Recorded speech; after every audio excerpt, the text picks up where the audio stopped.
नमस्कार मित्रांनो, पुन्हा एकदा तुमचा ब्लॉगरवरून तयार झाला. कसा आहे बायसेप ब्लॉगरचा. त्यानंतर पोहोचलो होतो चतुर्थी आवडले कारण इथल्या जो फंक्शन हॉल आहे त्याचा शूट होता आणि तिथं वन टेक फोटोग्राफीचे आपले ओंकार दादा भेटले आणि ते आपले फॅन आहेत ऐकून खूप भारी वाटलं. त्यानंतर अजून एक फॅन मुवमेंट झाली, यांचं नाव आदिती, त्या देखील आपल्या फॅन आहे. थँक्यू ताई.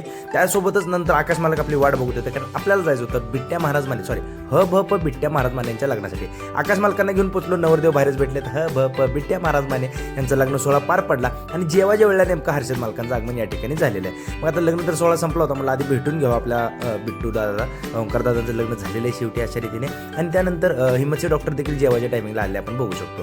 त्यासोबतच आपल्या वाडावटला शूट होता तो देखील संपून घेतला मस्तपैकी. आणि त्यानंतर बुलेट मालक आणि आदरणीय श्री बलवी मोठे सर यांच्यासोबत दीर्घकाळ चर्चा झाली. त्यासोबतच आकाश मालकांनी ही गाडी आणली होती कारण पंढरपूरचे अंबानी यांच्या मुलाचा वाढदिवस होता पहिला आणि डुग्गू चॅम्पियन बसला होता आपला त्या गाडीवरती. मग काय नाही, त्याला वाढदिवसाला शुभेच्छा दिली. शेवटी अंबानींची मुलं मोठी माणसं सोडा. त्यानंतर दादांना भेटलो आणि त्यानंतर आता घरी आलो, जरा झोपतो मी आता.